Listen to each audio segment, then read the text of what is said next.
My turn to just share my perspective on this journey.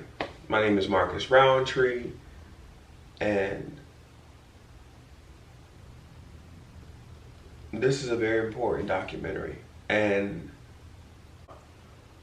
I was finding every excuse not to do this because I didn't want to relive it, you know.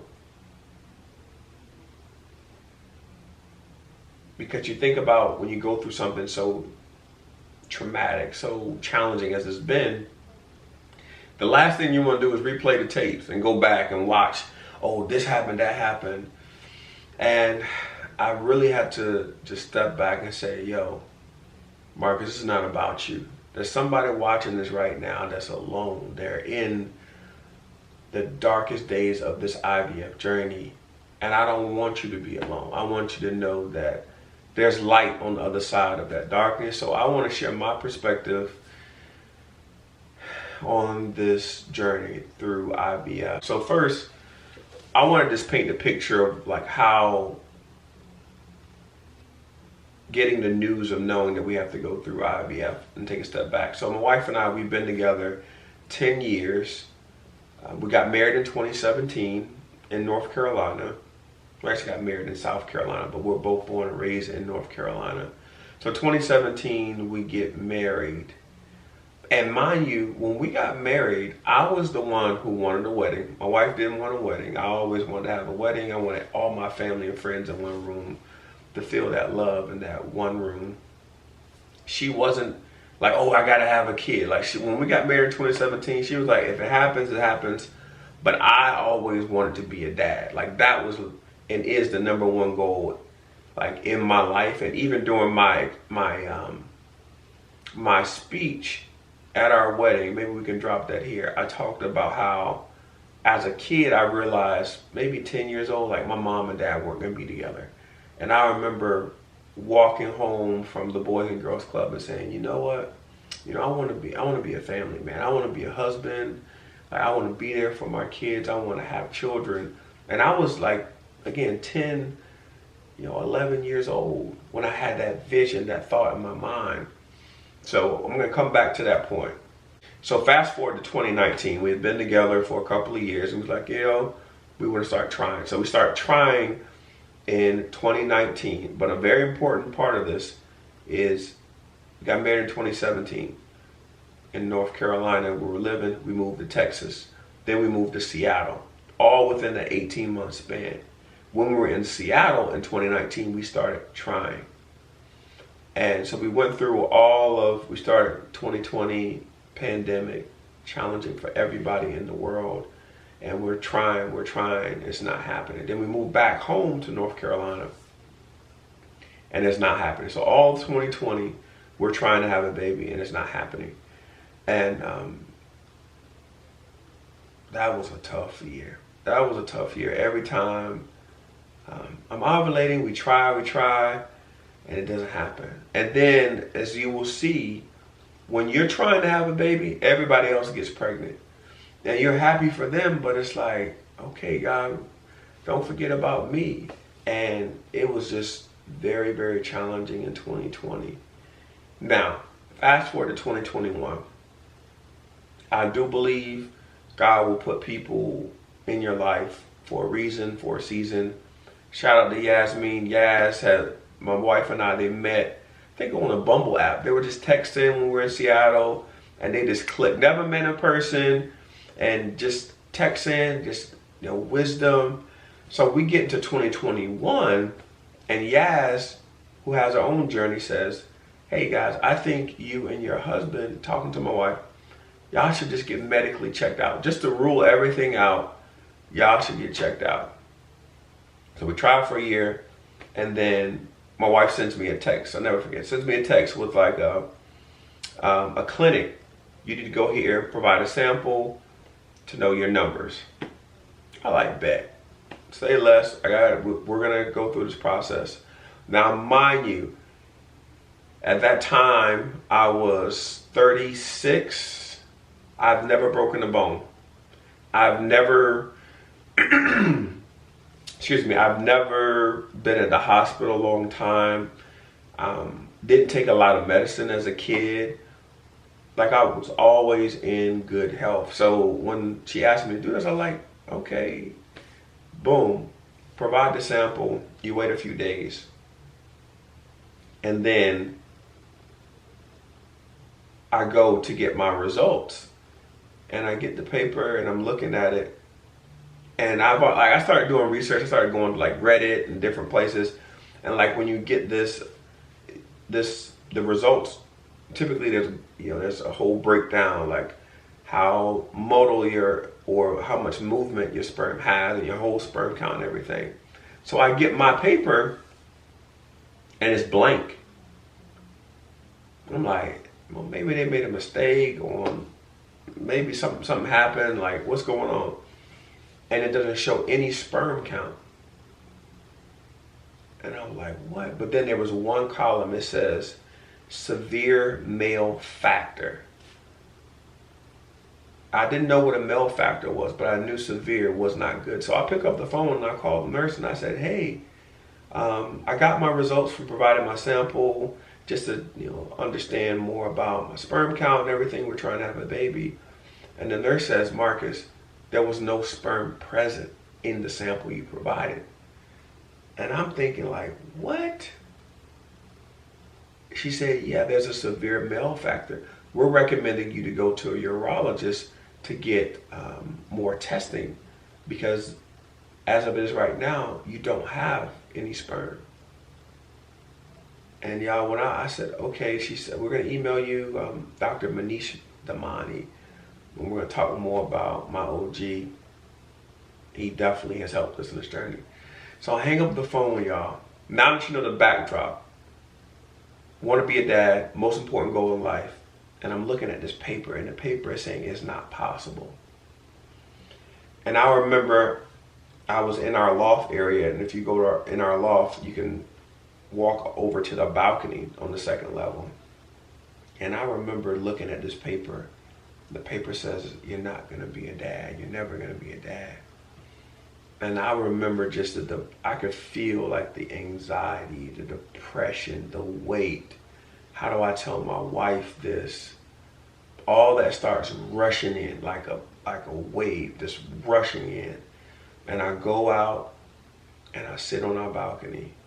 And just like I'm talking to you right now, the Spirit of the Lord said to me, I love you too much not to allow you to be a dad. And sometimes in your life, you just need a word from God that you can hold on to. This is 2021.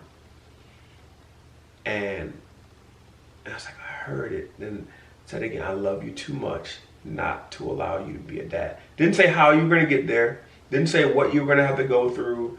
Didn't say the process. But just know you're going to be a dad. And that was a very, very, very difficult day. So I want to talk about, like, how is it possible not to have sperm in your semen, like during sex? So there's a condition called Azoosperimia. I'm going to drop it down here. And what it means is the absence of sperm in your semen. And it's the result of a condition that you'll have where there's basically a blockage. So my dog, Cam Ward, talking about, your man's ain't swimming. So that's basically what's happening. My man's won't swim in the whole process because of a blockage. So I had to educate myself. I started doing a lot of research on YouTube. And now that I knew what the condition was, I started to just understand. And the first thing I will say, fellas, if you're watching this and you have to go through IVF because of a severe male factor, I need you to get this right here. Get this right here, tight, focused. And it was actually a video I watched where the husband, the first thing he says, your mentals. Or the partner said it. You have to really focus on your mental health. Because I'm going to be honest with you, when I got this news, I went through a full-blown midlife crisis. Full stop. Midlife crisis. My identity, who I was, I never had any health issues. I got to go through this. Like, it was so dark. Have when you go through IVF and it's so challenging, that comfort is coming. And food was something that I went to, and I just gained so much weight because it took us years to process that we had to go through this. So going back to the mental aspect of this game is so critical, especially if you have that male factor. So therapy. Brother, I need you to have a therapist, because here's what happened for me. I get the news, have this condition, I gotta go through this process. And so I went to, shout out to Dr. Terry. Dr. Terry, I'm gonna send you a link to this. My therapist at the time, I was beating myself up, y'all. Like, what did I do? Like just beating myself up. And my therapist, Dr. Terry, she freed me when she said, Marcus, you didn't create your body. You didn't do anything wrong. It's not your fault. Because I was blaming myself. Like, I was blaming myself, saying, my wife has to go through IVF because of me. It's my fault. It's my body. She's healthy. She's whole. Like, I need healing from my body, and I'm putting her through this. So I felt guilty. I felt ashamed. I was embarrassed.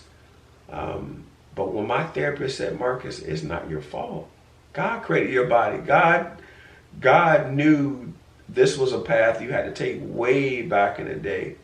And I'll tell you how I know that's true, because going back to Dr. Damani, my urologist. So I got the news. I go to the urologist. And he said, hey, and he was, man, Dr. Damani, he made this very touchy subject, very like, you know, who wants to talk about this stuff not working down there? Like, that's not something you talk about. But he was so laid back, so chill. So he was like, man, we're going to figure this out, man. So so he goes and he examines me. He says, you ever notice the left side of your man reaching down there is different than the right? He said, yeah, I've noticed that since high school. So I've had this condition since high school, because I remember noticing that, like getting physicals and stuff for basketball, and you do the cough and everything. And I noticed it then as a kid, but I never thought anything about it. I didn't do any further testing. And I was like, yeah, it's been like that for a long time. He said, yeah, we need to do a corrective surgery to remove the blockage. And here's what we're going to do. He broke it down. He told me the steps we need to take. It is 4:21 a.m., February 17th. We are headed to the hospital for my second surgery. The first one was for varicocele. This one is for a sperm retrieval before we can start IVF. I am at peace. I think the first surgery, it was why me? And my prayer this morning was, well, thank you for choosing me, because I know you gave me the strength. And this is going to help millions of people that look like me that are going through this. So we are headed to the hospital. Procedure starts at 7 a.m., but you have to be there several hours before. It should last about an hour, and I should be discharged at 8 a.m. Talk again soon. This is for you. All right, guys, so we are here. Marcus is about to get his sperm retrieved. You say that lightly, like it's a little, I'm about to have a physical. Second procedure, February 17th, 2022, 4:50 a.m. We're in the parking lot about to go to the hospital. My urologist, Dr. Damani, is gonna do the procedure. How you feeling? I feel like you still got your seatbelt off. You know, I feel like God gave me the strength. Yes. You know, people will put more on you than you can bear, so.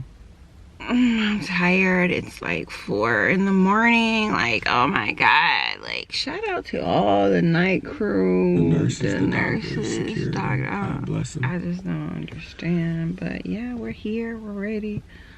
Going in.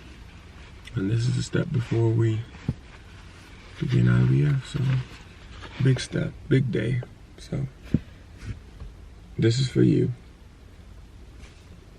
Look at him.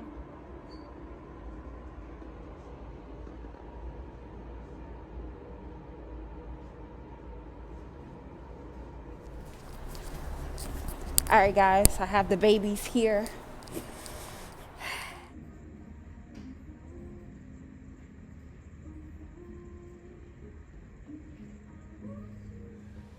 First milestone in this whole thing. How bad do you want it? Like, how bad do you want a child in this world with your own blood going through it? You can go, there are other options, and we talked about that as well, but we wanted to explore every option possible to have a genetic baby. So going back to Dr. Damani, he says, yes, we can do this surgery, but your insurance doesn't cover it. It's $5,000 cash money, straight cash, homie. That's how much you have to pay out of pocket for this. I said, all right, that's what we got to do. About that first surgery, I told my mentor, shout out to Rolf A, and I told him what he said. And the first thing he said to me, that's why, y'all, you got to have people around you that can speak life, that can build you up, that may not have all the answers, but they can pray or give you some wisdom. And I told my mentor, I said, hey, man, Dee and I were trying to have a baby. We ran into a roadblock. I have to have my first ever surgery. And the first thing he said to me is, Marcus, nothing's easy in life. Nothing's easy. You think you figure it out and then move the cheese, is one of his sayings. He said, you and Dee have to go through this, but he said, I'm aware of this surgery. It's actually a pretty common surgery. And in fact, Dr. Damani said, I've been doing this surgery every Thursday for the last 20 years. That's how common this type of surgery I had. But in the black community, we don't talk about stuff like this. We typically say, well, it's going to happen when God says it's going to happen. Y'all just keep trying, and God's, yes, that's true. But the Bible also says wisdom is the principal thing. We have to exercise wisdom. We got wisdom from Yasmin to say, go get tested. Then we got around doctors who God has given these skills to help us. So yes, you keep trying, but you have to exercise wisdom on your journey. If you've been trying, when you're watching this, for 1 full year, we need to do additional testing. And my primary physician said the same thing. Typically, if you try for a full year and haven't had a pregnancy, you need to do further testing. So, I need you to go get a sample. Go give a sample to a clinic to understand your numbers, because you might have this special assignment of going through IVF. And so that's homework for you. But my mentor says nothing's easy. Andre Hester, we love you. First Lady, we love you. Sister Beverly, we love you so much. I told my bishop, and he said to me, he said, you mentioned this is your first ever surgery. I said, yes, sir. He said, if you've never needed God to be a healer, how can you know that he can do it? If you've never needed him to heal your body, how can he build your faith? How can he show up in your life? If that department, you didn't need God for that. He did other things. And he said, this is God's opportunity to show you he's a healer. And that's, again, wisdom, godly wisdom that was poured into our life.